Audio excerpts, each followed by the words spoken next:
بسم اللہ الرحمن الرحیم۔ گمنام ہیرو کے معزز ناظرین السلام علیکم۔ دوستو لائک ضرور کر دیا کریں، شکریہ۔ آئیے چلتے ہیں کہانی کی طرف۔ مگر تو کھانا لینے گیا تھا، وہ میں نے میز پر لگا دیا ہے جی، میں آپ کو ہی بلانے آیا تھا، تو چل پھر پہلے پیٹ پوجا کر لیں۔ پر جی یہ روپے میں کیسے رکھ لوں؟ کیوں، ان میں کیا بات ہے؟ یہ جیب میں نہیں آتے کیا؟ آتے تو ہیں، پر دیکھے نا جی، وہ بیگم صاحبہ سنیں گی تو ناراض ہوں گی۔ چھوڑو یار، ان کو بتانے کی کیا ضرورت ہے، یہ تیرے کام آئیں گے۔ چل اب کھانا کھلا دے۔ اس نے نوٹ جیب میں ڈال لیے اور مجھے وہ ڈرائنگ روم میں لے گیا۔ وہاں کی ہر شے سے بہت سلیقہ جھلکتا تھا۔ بیگم تصور علی امور خانہ داری کی ماہر معلوم ہوتی تھی کہ کراکری تو اس نے بے مثال جمع کر رکھی تھی، ہر شے سے ایک نفاست ٹپکتی تھی۔ گامجو نے میرے لیے انڈے تل دیے تھے، وہ میں نے 2 روٹیوں کے ساتھ کھا لیے۔ کچھ دہی بھی اس نے رکھ دیا تھا، وہ بھی میں نے پیٹ میں اتار لیا۔ بھوک چیز ہی ایسی ہے کہ جب وہ دمکتی ہے تو پھر ہر شے اچھی لگنے لگتی ہے۔ وہاں سے فارغ ہو کر میں باہر نکل آیا۔ اب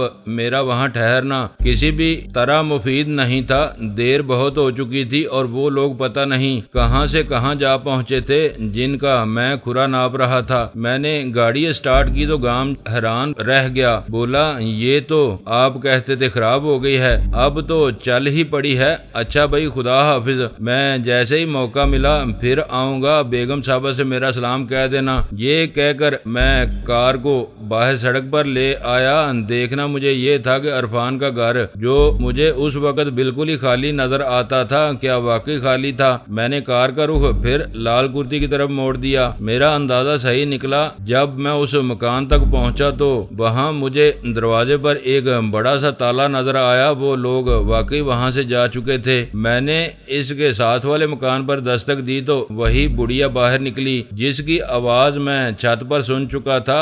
میں اس وقت گاڑی کے اندر جا بیٹھا تھا۔ وہ دروازے میں نہیں رکی بلکہ گلی میں اتر آئی۔ بولی کیا ہے ویرا، تو نے دروازہ کھڑکایا ہے؟ ہاں جی، میں دراصل یہ معلوم کرنا چاہتا تھا کہ یہ عرفان صاحب کہاں چلے گئے، باہر تالا لگا ہے۔ ہائے ویرا، میں تو خود حیران ہوں، وہ سارا سمیان ٹرنک لاد کر 2 گھنٹے پہلے یہاں سے چلے گئے، کرایہ دار تھے بیچارے، مگر کہاں چلے گئے؟ مجھے تو ایک بہت ضروری کام تھا اس عرفان سے، کوئی پینے شینے کی بات ہوگی ویرا، پر اسے بھول ہی جا۔ پتہ نہیں ایتھے کتنے آئے اور چلے گئے روتے ہوئے۔ اچھا ایسا آدمی تھا وہ؟ ہاں تے اور کی، پتہ نہیں کیا دھندا کرتا تھا وہ۔ یہ بہت بری خبر سنائی ہے تم نے بے مروا دیا تم نے بس۔ میں نے کار آگے بڑھا دی اور وہ دوپٹے سے اپنی ناک پونچھتی ہوئی سامنے کے مکان پر جا پہنچی۔ میرا خیال ہے وہ انہیں یہی خبر سنانے گئی ہوگی کہ عرفان بھاگ گیا ہے، لوگ اس کو پوچھنے کے لیے آ رہے ہیں اور ایک گاڑی والا بھی ابھی یہاں سے نکلا ہے۔ میں نے کار عقبی بازار سے گزار کر قلعے کی طرف پھیر دی۔ وہاں سے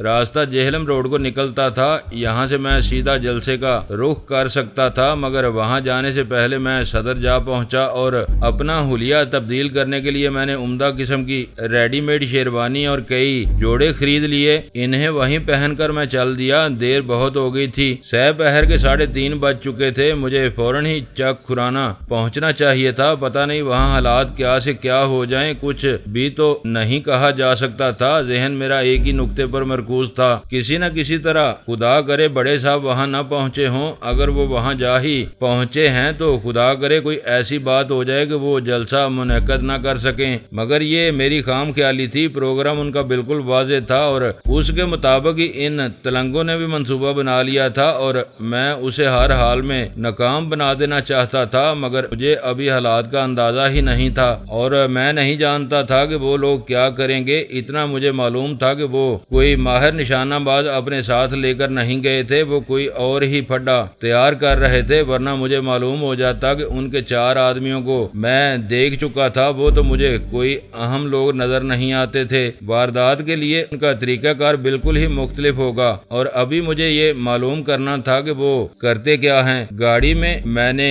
رواد پہنچ کر پٹرول ڈلوایا اور پھر میں سیدھا کہوٹا جا پہنچا، مگر وہ میری منزل تو نہیں تھی۔ پوچھنے پر معلوم ہوا کہ چک کھرانا وہاں سے کوئی 6 میل دور ہے۔ لوگ اس گاؤں کی طرف بڑی تعداد میں جا رہے تھے، سب کو معلوم تھا کہ وہاں آج جلسہ ہو رہا ہے۔ میں بھی اسی راہ پر ہو لیا۔ وہ گاؤں ایک بڑے سے ٹیلے کے عقب میں آباد تھا۔ دور سے ہی مجھے جلسے کے انتظامات دکھائی دینے لگے۔ شامیانے لگ چکے تھے اور ان کے اندر کرسیاں بچھا دی گئی تھیں۔ جب میں وہاں پہنچا تو اس وقت 4:30 بج چکے تھے۔ جلسہ 5 بجے شروع ہونا تھا۔ پروگرام یہی تھا۔ میں نے گاڑی جلسہ گاہ سے کافی دور پوری طرح مکفل کر کے کھڑی کر دی۔ افسوس مجھے یہ تھا کہ اس وقت میرے پاس ہتھیار کوئی بھی نہیں تھا۔ میرے دونوں پستول ان لوگوں نے ہتھیار لیے تھے، یہاں تک کہ میرے پاس ایک خنجر تک نہیں تھا، اور یہ بڑے خسارے کی بات تھی۔ میں جیسے ہی شامیانوں کے اندر پہنچا تو مجھے محسوس ہوا کہ جلیس اور وقاص وہاں موجود نہیں ہیں۔ کچھ اور لوگ تھے جو لاؤڈ اسپیکر کے تار درست کر رہے تھے۔ ریڈیو کے کچھ لوگ اپنا ساز و سامان لگا رہے تھے۔ وہ جلسے کی کاروائی ریکارڈ کرنا چاہتے تھے۔ ڈائس پر بڑی سی میز کے پیچھے 3 کرسیاں لگائی گئی تھیں، ایک ان میں شے نشین تھی، دوسری دونوں کمتر نظر آتی تھیں۔ لوگ جلسہ گاہ میں جمع ہونا شروع ہو گئے تھے۔ ان کے بیٹھنے کے لیے فرش پر دریاں بچھا دی گئی تھیں۔ مجھے حیرت تھی کہ نہ وہاں جلیس نظر آ رہا تھا، نہ وقاص، مرشد اور عرفان کا بھی کوئی وہاں نشان نہیں تھا۔ اس کا مطلب کیا تھا آخر؟ انہیں تو یہاں موجود ہونا چاہیے تھا۔ مجھ پر ان لوگوں نے بلا وجہ تو کماند نہیں پھینکی تھی۔ انہوں نے یوں ہی تو مجھے باندھ کر نہیں ڈال دیا تھا۔ کوئی نہ کوئی بات تو ضرور تھی، ورنہ وہ اتنے پریشان نہ ہوتے، مجھ پر یوں پستول نہ تان لیتے۔ میں بلا وجہ تو اتنا خوار نہیں ہوا تھا۔ پورا دن میں نے ان پر ضائع کر دیا تھا، تو کوئی وجہ بھی تو تھی۔ جلسہ گاہ میں پولیس بھی موجود تھی۔ ایک سے ایک قادآور سپاہی وہاں آیا ہوا تھا، اور مجھے نہیں معلوم تھا کہ ان میں سے کون مجھے جانتا ہے۔ ایک آدمی لوگوں کو قطاروں میں بیٹھنے کے لیے اشارے کر رہا تھا کہ میں اس کے قریب جا پہنچا۔ وہ جلسے کے منتظمین میں سے تھا اور سپاہیوں سے اس کی بن نہیں رہی تھی۔ بھائی صاحب، میں نے اسے مخاطب کیا۔ جی فرمائیے۔ وہ میری طرف متوجہ ہوتے ہوئے جیب سے سگریٹ نکالنے لگا۔ اس جلسے میں کون لوگ آ رہے ہیں؟ وہ جی اپنے بڑے صاحب ہیں، پھر صدر پارٹی بھی ہیں، اور بھی کئی لوگ آ رہے ہیں۔ ریاض قدیر کی تقریر ہوگی، بڑا جشن میلہ رہے گا اپنے چک کھرانا میں۔ یہ تو بہت اچھی بات ہے، میں بھی جلسے کا ہی سن کر یہاں آیا ہوں۔ کیا بڑے صاحب آ چکے ہیں؟ جی ہاں، وہ سیدھے ریاض قدیر کی حویلی چلے گئے تھے، لوگوں کی شکایتیں سن رہے ہیں۔ جلسہ 5 بجے شروع ہوگا۔ جی ہاں، وقت تو یہی ہے، پر دیر بھی ہو سکتی ہے۔ دربار ختم کر کے ہی وہ یہاں آئیں گے۔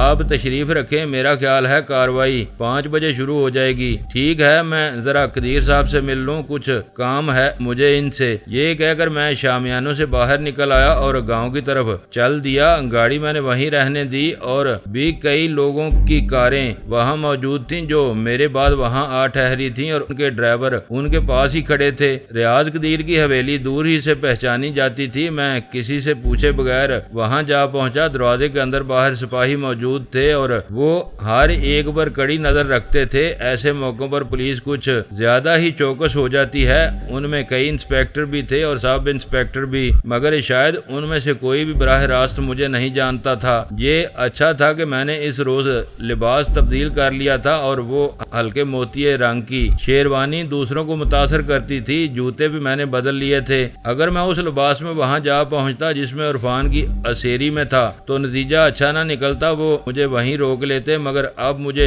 دیکھ کر وہ مؤدب سے ہو گئے تھے۔ ویسے تو وہ کسی کے لیے بھی دل میں کوئی ادب احترام نہیں رکھتے، سب کو جوتے کی نوک پر رکھتے ہیں، صرف ڈنڈے کی زبان پر ایمان رکھتے ہیں۔ پھر بھی کوئی چودھریوں ایسا لباس پہن کر ان کے سامنے چلا جائے تو جو اسے سجتا بھی ہو بہت ہو تو وہ چونک اٹھتے ہیں۔ انسپیکٹر نے مجھے ذرا دیر کے لیے دروازے پر روکا، بولا آپ کس سے ملنا چاہتے ہیں؟ میں راجہ ریاض قدیر صاحب سے بات کروں گا، میرا نام سردار کریم نواز ہے۔ ٹھیک ہے، وہ سامنے کے کمرے میں بیٹھے ہیں۔ اس نے راستہ چھوڑ دیا تو میں خود کو سنبھال کر صحن میں داخل ہو گیا۔ وہ لوگ حویلی کے بڑے ہال میں جیسے کمرے میں بیٹھے تھے، میں بے دھڑک اندر جا گھسا۔ کوئی 40-50 آدمی وہاں پر بیٹھے تھے، اور ان کے سامنے بڑے صاحب تشریف فرما تھے۔ راجہ ریاض قدیر کے بائیں ہاتھ تھا اور رئیس اعلیٰ دائیں ہاتھ۔ میں جیسے ہی دروازے میں داخل ہوا، میری نظر بڑے صاحب پر جا پڑی۔ وہ مجھے بڑے غور سے دیکھ رہے تھے۔ وہ فوراً ہی مجھے پہچان گئے۔ ان کے چہرے پر ہلکی سی مسکراہٹ ابھری، مگر وہ مسکراہٹ فوراً ہی معدوم ہو گئی۔ کمرے میں ادھر ادھر کئی سپاہی کھڑے تھے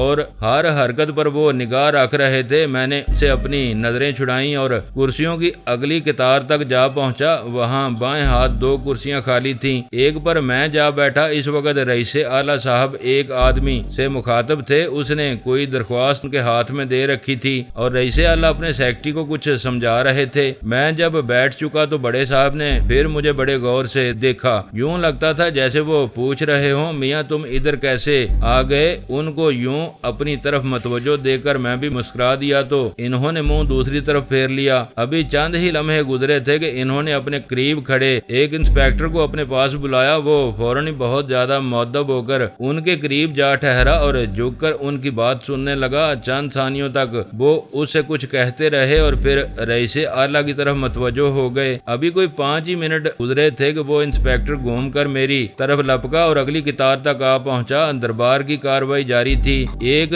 اور آدمی اپنی درخواست لے کر ان کے سامنے جا ٹھہرا تھا۔ انسپیکٹر نے میری طرف جھک کر کہا، آپ سردار کریم نواز صاحب ہیں نا؟ جی ہاں، یہی نام ہے میرا۔ آپ ذرا دیر کے لیے دوسرے کمرے میں آ جائیں، بڑے صاحب آپ سے بات کرنا چاہتے ہیں، آئیں میرے ساتھ۔ میں نے فوراً ہی کرسی چھوڑ دی اور انسپیکٹر کے پیچھے چلنے لگا۔ اس نے پہلو کے کمرے میں پہنچ کر مجھے بڑے ہی احترام سے صوفے پر بٹھا دیا۔ آپ تشریف رکھیں بڑے صاحب، ابھی آپ سے بات کریں گے۔ یہ کہہ کر وہ دروازے کے باہر جا ٹھہرا۔ میرا دل بلیوں پر اچھل رہا تھا۔ ایک عجیب سا جوش میرے اوپر غالب آ رہا تھا۔ میری یہ قسمت کے بڑے صاحب مجھ سے خود بات کرنا چاہتے ہیں۔ میں اس پر جتنا بھی فخر کرتا کم تھا۔ مجھے اور کیا چاہیے تھا یارو؟ میں بالا و بلند ہو گیا تھا۔ میری بات بن رہی تھی۔ کوئی مجھ پر واقعی بہت زیادہ مہربان ہو گیا تھا، اتنا مہربان کہ وہ بڑی مجلس میں مجھے پہچان لیتا تھا اور اب وہ مجھ سے بات بھی کرنا چاہتا تھا۔ اس سے زیادہ فخر کی بات اور کیا ہو سکتی تھی کہ میرے ایسا راندہ درگاہ ایسے اونچے مقام پر جا پہنچا تھا۔ میں واقعی اس گھڑی اپنے آپ میں نہیں تھا۔ تھوڑی ہی دیر بعد اس کمرے کا اندرونی دروازہ کھلا تو باہر کے دروازے پر کھڑا انسپیکٹر ایک دم مؤدب ہو کر اندر آ گیا۔ دوسری طرف بڑے صاحب داخل ہو رہے تھے۔ میں فوراً ہی اپنی جگہ سے اٹھ گیا اور ان کے سامنے یوں سر جھکا لیا جیسے وہ میرے ماتا پتا ہوں، میرے محسن ہوں، جن کے بے پناہ احسانوں تلے میرا وجود پوری طرح دب گیا ہو۔ بڑے صاحب آہستہ آہستہ قدم اٹھاتے ہوئے آگے بڑھے اور مسکراتے ہوئے بولے، کیا حال ہے سردار صاحب، آپ ٹھیک تو ہیں؟ انسپیکٹر یہ دروازہ بند کرو اور دھیان رکھو کوئی آدمی اندر نہ آئے۔ جی بہت بہتر سر، ایسا ہی ہوگا۔ اس نے فوراً ہی دروازہ بند کر دیا۔ اب ہم کمرے میں تنہا ہو گئے تھے۔ میرے منہ سے بات نہیں نکل رہی تھی اور بڑے صاحب میری ذہنی کیفیت کو پوری طرح سمجھ رہے تھے۔ وہ میرے کندھے پر ہاتھ رکھ کر بولے، آپ خیریت سے ہیں نا؟ بیٹھیں۔ میں آپ کا کس منہ سے شکریہ ادا کروں جناب کہ آپ نے مجھے یہ عزت دی۔ میری بات سننے کے لیے آپ یہاں تشریف لائے۔ خدا آپ کو اور زیادہ عزت دے، آپ نے میرا مان بڑھایا ہے۔ ارے بیٹھے تو صحیح سردار صاحب، خیر تو ہے؟ آپ کچھ پریشان دکھائی دیتے ہیں۔ وہ میرے قریب ہی دوسرے صوفے پر بیٹھ گئے۔ ان کی چھٹی اس کچھ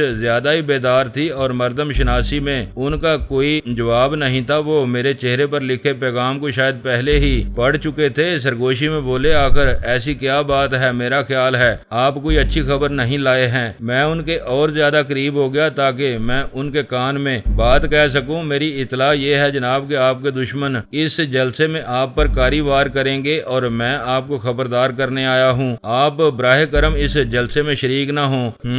مگر آپ کو کیسے پتا چلا؟ یہ لمبی بات ہے، پہلے آپ اپنے تحفظ کا انتظام کریں۔ مگر وہ کون لوگ ہیں مجھے تفصیل سے بتائیں۔ میں ابھی ان کی قید سے نکل کر آیا ہوں۔ ان میں سے ایک کا نام عرفان ہے، دوسرے کا مرشد، تیسرا آدمی وقاص ہے اور چوتھا جلیس۔ میرا خیال ہے وہ اس جلسے میں شامل ہوں گے، البتہ وہ ابھی تک مجھے کہیں نظر نہیں آئے۔ میری اطلاع یہی ہے کہ سارا کام وہی کر رہے ہیں۔ مگر وہ ہیں کون؟ بالکل گمنام لوگ ہیں، لیکن کسی نے سارا کام انہی کے سپرد کر رکھا ہے اور اصل آدمی کا نام مجھے معلوم نہیں ہو سکا۔ لیکن میں یہ جلسہ چھوڑ کر کیسے جا سکتا ہوں؟ لوگ میری تقریر سننے کے لیے دور دور سے یہاں آئے ہیں۔ آپ یوں کریں کہ کسی نہ کسی طرح خود کو اس جلسے سے الگ کر لیں، رئیس اعلیٰ تقریر کر لیں گے۔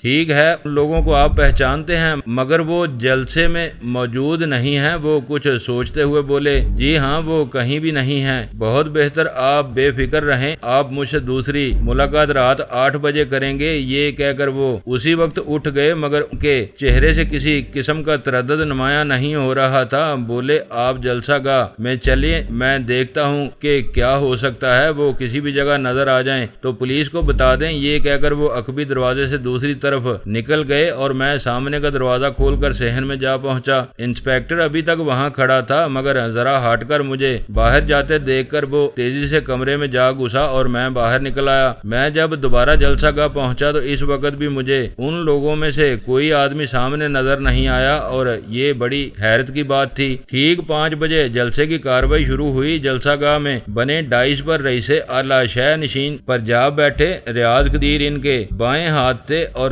دائیں ہاتھ مسعود احمد ہاشمی سیکرٹری کے فرائض ندیم احمد کے سپرد کیے گئے تھے۔ میں اس وقت جلسہ گاہ کی پچھلی قطاروں میں دری پر جا بیٹھا تھا۔ بڑے صاحب وہاں نہیں آئے تھے، اور ندیم احمد نے باقاعدہ اعلان کر دیا تھا کہ طبیعت خراب ہونے کی وجہ سے وہ جلسے میں تشریف نہیں لا سکیں گے۔ جلسہ گاہ کے دائیں بائیں علاقے کے بڑے بڑے لوگوں کے لیے کرسیاں بچھا دی گئی تھیں، مگر میں جان بوجھ کر وہاں نہیں بیٹھا تھا۔ جلسے کا آغاز کلام پاک کی تلاوت سے ہوا، پھر ریاض قدیر نے خطبہ استقبالیہ پیش کیا۔ بلا شبہ وہ بہت اچھا مقرر تھا۔ سامعین دم خود بیٹھے رہے۔ روسٹرم کچھ اس قسم کا تھا کہ اس کی دراز خوانی وزنی معلوم ہوتی تھی اور آدمی اس کے پیچھے چھپ جاتا تھا، مگر ریاض قدیر خاصے لمبے قد کا آدمی تھا اور وہ مجھے دور سے صاف نظر آ رہا تھا۔ وہ روسٹرم اس کو چھپانے میں ناکام رہا تھا۔ وہ ابھی تقریر کر ہی رہا تھا اور اپنے کسی دعوے کو ثابت کرنے میں مصروف تھا کہ اچانک زبردست دھماکہ ہوا۔ روسٹرم ایک دم پاش پاش ہو گیا اور اس کے ساتھ ریاض قدیر بھی فضا میں اڑ گیا۔ ارد گرد بیٹھے تمام لوگ اس دھماکے کی زد میں تھے۔ وہ ایسا خوفناک دھماکہ تھا، کسی کو کسی بھی بات کا ہوش نہیں رہا۔ میری سمجھ میں نہیں آ رہا تھا کہ یہ ہو کیسے گیا، کیونکہ پولیس نے ہر شے کو بہت دیکھ بھال کر وہاں رکھا تھا۔ جب میں نے بڑے صاحب کو وہ اطلاع دی تھی تو اس کے بعد وہ اور زیادہ مستعدی سے جلسہ گاہ کا جائزہ لینے کے لیے ادھر ادھر پھیل گئے تھے، مگر وہ یہ نہ سمجھ سکے کہ دشمنوں نے وہاں کوئی بم بھی در رکھا ہے۔ وہ شاید ٹائم بم تھا۔ جب ریاض قدیر نیچے گرے تو ان کے پردے اڑ چکے تھے اور ساری فضا دھواں دھواں ہو گئی تھی۔ چاروں طرف زبردست افراتفری مچ گئی۔ ریاض قدیر موقع پر ہی ہلاک ہو گئے تھے۔ کسی اور کے بارے میں مجھے کچھ معلوم نہیں تھا، وہ سب بھی شاید زخمی ہو گئے تھے۔ سیکرٹری ندیم احمد بھی بچ نہیں سکا ہوگا۔ سامنے بیٹھے ہوئے کچھ اور لوگ بھی زخمی ہوئے تھے، مگر ان کے زخم دیکھنے کی مجھے مہلت ہی کہاں تھی۔ لوگ پاگلوں کی طرح جلسہ گاہ سے نکل کر بھاگ اٹھے۔ ان کے وہم و گمان میں بھی یہ بات نہیں تھی کہ وہاں دھماکہ بھی ہو جائے گا۔ میں سامنے پھیلے گرد و غبار میں پھنسے لوگوں کی طرف توجہ دیے بغیر تیزی سے اپنی کار کی طرف لپکا۔ اب مجھے وہاں نہیں ٹھہرنا چاہیے تھا۔ مجھے اپنی غلطی کا احساس ہو رہا تھا۔ بڑے صاحب غضبناک ہو کر کہیں میری ہی گرفتاری کا حکم نہ جاری کر دیں، کیونکہ اطلاع تو میں نے ہی ان تک پہنچائی تھی۔ وہ کسی وقت بھی مشتعل ہو کر مجھے قید کر سکتے تھے۔ کئی اور لوگ بھی بدحواس ہو کر کاروں کی طرف بھاگے۔ جیسے ہی میں گاڑی کے قریب پہنچا تو مجھے محسوس ہوا کہ 2 آدمی اس وقت تک اپنی گاڑی لے کر بھاگ نکلے ہیں اور وہ وقاص اور عرفان کے سوا اور کوئی نہیں تھے۔ مرشد بھی ان کے ساتھ تھا اور وہ گاڑی چلا رہا تھا۔ ان پر میری نظر پڑی تو میں نے کار ایک جھٹکے سے سٹارٹ کی اور ان کے پیچھے لپکا۔ کوئی 3-4 فرلانگ کا فاصلہ کچی پگڈنڈی پر طے کرنا پڑتا تھا۔ اسے میں بلاخیز رفتار سے لپٹتا ہوا آگے بڑھا تو ان کی رفتار اور زیادہ ہو گئی اور وہ ایک دم پختہ سڑک پر جا چڑھے۔ مجھے افسوس ہو رہا تھا کہ میرے پاس ہتھیار کوئی بھی نہیں تھا، پھر بھی میں نے ان کا تعاقب ترک نہیں کیا۔ وہ غارت گر ادھر کہیں گاڑی میں ہی بیٹھے رہے تھے۔ اپنا کام ختم کر کے وہ اس کا انجام بھی دیکھنا چاہتے تھے، مگر اصل آدمی ان کے ہاتھ نہیں آیا تھا اور ریاض قدیر خواہ مخواہ ہی مارا گیا تھا۔ پتہ نہیں مجھے انہوں نے جلسہ گاہ میں دیکھا تھا کہ نہیں۔ اگر دیکھا ہوتا تو شاید وہ پہلے ہی بھاگ لیتے۔ میں کچھ کہہ نہیں سکتا تھا۔ پکی سڑک پر چڑھتے ہی ان کی رفتار اور زیادہ تیز ہو گئی، مگر ان کا رخ راولپنڈی کی طرف نہیں تھا۔ وہ سیدھے پنجاڑ کی طرف بڑھ رہے تھے۔ میری کار کو پیچھے لپکتا دیکھ کر وہ کچھ پریشان سے ہو گئے، مگر اپنی رفتار انہوں نے کم نہیں کی۔ ابھی سورج چھپنے میں خاصا وقت تھا اور مجھے یقین تھا کہ وہ کسی اور راستے سے راولپنڈی ضرور جائیں گے۔ ان کا اگلے کسی گاؤں سے کوئی تعلق مجھے نظر نہیں آتا تھا۔ وہ دائیں بائیں کسی بھی طرف مڑ نہیں سکتے تھے۔ فاصلہ بالآخر کم ہونے لگا۔ مرشد کوئی اچھا ڈرائیور نہیں معلوم ہوتا تھا۔ موڑ کاٹتے وقت شاید اس کے ہاتھ کانپتے تھے، اس کی یہ کمزوری بھانپ کر میں نے انہیں اگلے ہی موڑ پر جا لیا، مگر حیرت مجھے یہ تھی کہ وہ مجھ پر گولی نہیں چلا رہے تھے۔ گاڑی آگے بڑھا کر میں عین سڑک کے بیچ میں ہو کر چلنے لگا۔ اس وقت تک ہم چک کھرانا سے کوئی 7 میل دور نکل چکے تھے۔ اب وہ میرے پیچھے ہو گئے تھے۔ ان سے کچھ آگے نکل کر میں نے گاڑی کو بریک لگا کر ایک دم ریورس کیا تو وہ چونکے، مگر بڑی دیر ہو چکی تھی مجھ سے بچنے کے لیے۔ وہ بائیں ہاتھ مڑے اور سیدھے درخت سے ٹکرا گئے۔ ٹکر بہت شدید تھی اور میں یہی چاہتا تھا۔ کار کی بائیں بتی ٹوٹ گئی، مگر یہ کوئی بڑا نقصان نہیں تھا۔ ان کی گاڑی کے دروازے آپ ہی آپ کھل گئے۔ رفتار ان کی بہت تیز تھی اور انہیں امید ہی نہیں تھی کہ میں گاڑی کو پیچھے بھی لا سکتا ہوں۔ میں نے جب دروازہ کھولا تو اس وقت تک مرشد اور وقاص بری طرح زخمی ہو چکے تھے۔ ان کے انجن کا برکس نکل گیا تھا اور اسٹیئرنگ مرشد کے سینے میں دھنس چکا تھا۔ یہی حال وقاص کا تھا، وہ بھی خود کو بچا نہیں سکا تھا۔ شیشہ ٹوٹ کر اس کے چہرے کو بری طرح زخمی کر گیا تھا اور اس کا ایک ٹکڑا اس کی گردن میں دھنس چکا تھا۔ میرا خیال ہے کہ وہ مجھے پہچان ہی نہیں سکے تھے۔ عرفان پچھلی نشست پر بیٹھا تھا، مگر اس کے بھی ہوش ٹھکانے نہیں رہے تھے۔ میں نے جب اس کی طرف ہاتھ بڑھایا تو اسے کچھ نظر ہی نہیں آ رہا تھا۔ چوٹیں اسے کچھ ایسی لگی تھیں کہ وہ نیم جان ہو رہا تھا۔ اس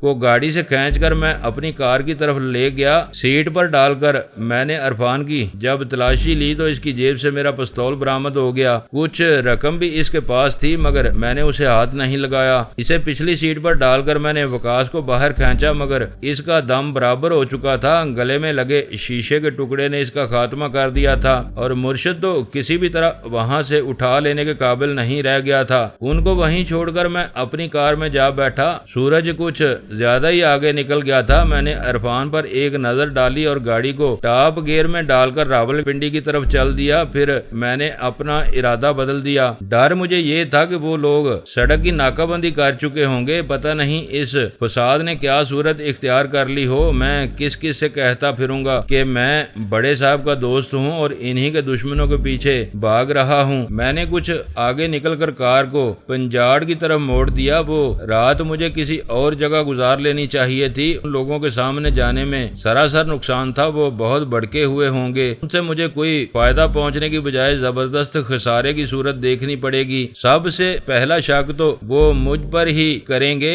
کہ میاں سردار کریم نواز یہ بتاؤ کہ تم نے بڑے صاحب کو یہ خبر جب دی تو ہمیں کیوں نہیں بتایا، اور پھر تمہیں وہ اطلاع کیسے ملی؟ ان کے دشمنوں کا تمہیں اگر سراغ ملا تھا تو تم نے ہمیں پہلے خبردار کیوں نہیں کیا؟ اور پھر آخر تم ہو کون؟ تمہارا اصل نام کیا ہے؟ وہ تو 100 سوال پوچھتے ہیں اور میں کس کس بات کا انہیں جواب دے سکوں گا؟ میری خاموشی تو انہیں اور زیادہ شک میں مبتلا کر دے گی۔ ان کے سامنے اس رات تو بالکل ہی نہیں جانا چاہیے کہ اس میں نقصان ہی نقصان تھا۔ میری ترقی تو وہیں تمام ہو جاتی۔ شام گہری ہو چلی تھی اور میں عرفان کو ساتھ لے کر راولپنڈی سے اور زیادہ دور ہوتا جا رہا تھا۔ اتنا ہی بہت تھا کہ بڑے صاحب کو میں نے ہلاکت سے محفوظ کر لیا تھا۔ ان کے حاکم اعلیٰ بھی میرا خیال ہے بچ ہی گئے ہوں گے۔ وہ بڑی رسوائی کا دور تھا۔ سیاسی اکھاڑ پچھاڑ اتنی زیادہ تھی، کوئی کسی کا پرسان حال نہیں تھا۔ باہمی رکاوٹیں اتنی زیادہ بڑھ چکی تھی کہ بھائی بھائی کا گلا کاٹتا تھا۔ ایسے میں وہ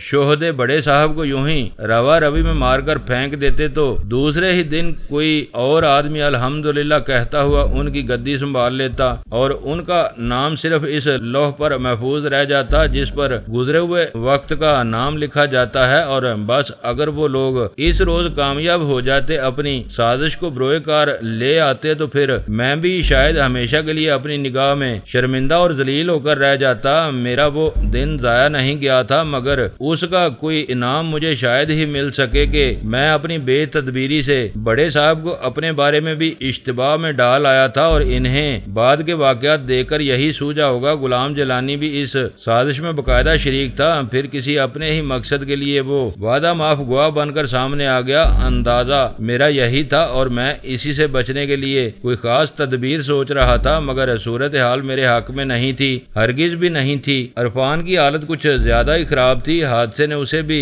چورمر کر کے ڈال دیا تھا۔ اسے طبی امداد کی شدید ضرورت تھی، مگر وہ میں اسے کیسے مہیا کر سکتا تھا؟ پھر بھی میرا خیال یہ تھا کہ شاید میں کلر سیداں یا پھر پنجاڑ سے اس کے لیے کسی ڈاکٹر کا بندوبست کر سکوں، کیونکہ وہ پچھلی سیٹ پر بہت بہت ہی نڈال ہو کر بیٹھا تھا، اتنا کہ اس کی مندی آنکھیں کھل نہیں رہی تھیں۔ راستے میں بائیں ہاتھ جو گاؤں میری راہ میں آیا وہ سبراؤں تھا۔ ایک جگہ رک کر میں نے ایک راہگیر سے پوچھا تو اس نے یہی بتایا۔ اس وقت سورج ڈوب چکا تھا اور اندھیرا محکم ہو رہا تھا، وہ چاند رات نہیں تھی۔ چاروں طرف تاریکی نے شام ہوتے ہی ڈیرے جما لیے تھے۔ ایک صرف تاروں کی روشنی تھی جو راستہ دکھاتی تھی۔ اس گاؤں میں داخل ہو تو سب سے پہلے اسکول دکھائی دیتا ہے۔ میں نے کار کی روشنی اس پر ڈالی تو معلوم ہوا کہ وہ لڑکیوں کا مڈل اسکول ہے۔ میں سیدھا اس کے دروازے تک جا پہنچا۔ ہارن کی آواز سن کر اسکول کا چپراسی باہر نکل آیا۔ وہ کوئی بہت ہی سادہ سا دیہاتی تھا۔ ہاں،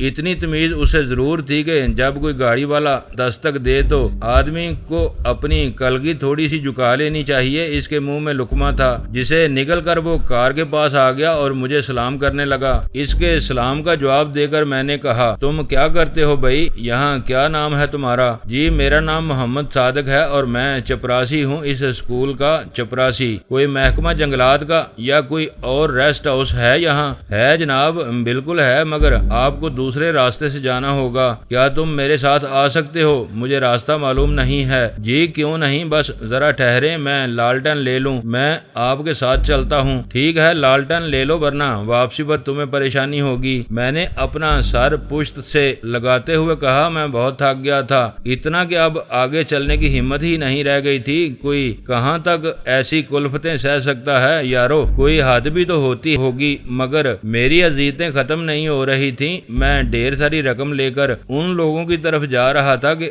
انہوں نے سر پھر اسی اوکھلی میں دے دیا تھا۔ یہاں سے میں نے انہیں بڑی مشکلوں سے نکالا تھا اور اب کی بار آسیہ آبی کو بھی لے ڈوبی تھی۔ کتنا اصرار کیا تھا میں نے کہ وہ میرے ساتھ لاہور چلے، مگر وہ مانا ہی نہیں اور اب نتیجہ اس کے سامنے تھا، ورنہ وہ بھی آج آزاد ہوتا۔ گرفتار ہوتی تو صرف آسیہ ہوتی یا اس کے سنگی ساتھی، وہ تو اس عذاب میں نہ پڑتا، مگر میں کہوں کہ یہ بھی اس کی تقدیر تھی تو کچھ بے جانا ہوگا۔ وہ شاید اسی طرح اپنے انجام کو پہنچ رہا تھا اور میں شاید دور کھڑا اسے دیکھتا ہی رہ جاؤں اور اس کی کچھ بھی مدد نہ کر سکوں۔ آخر کو آدمی ہوں میں، میری تدبیریں اگر ناکام ہوتی ہیں تو یہ کوئی بعیدت قیاس بات نہ ہوئی کہ حالات مجھے کسی بھی طرح اس نتیجے پر پہنچانے میں مددگار ثابت نہیں ہو رہے تھے جس کے لیے میں کوشش کر رہا تھا۔ کیا پتہ بڑے صاحب میری کوئی مدد کرتے بھی ہیں کہ نہیں۔ میں نے بس اندھا دھند اس کنویں میں ایک ڈول ڈال دیا تھا۔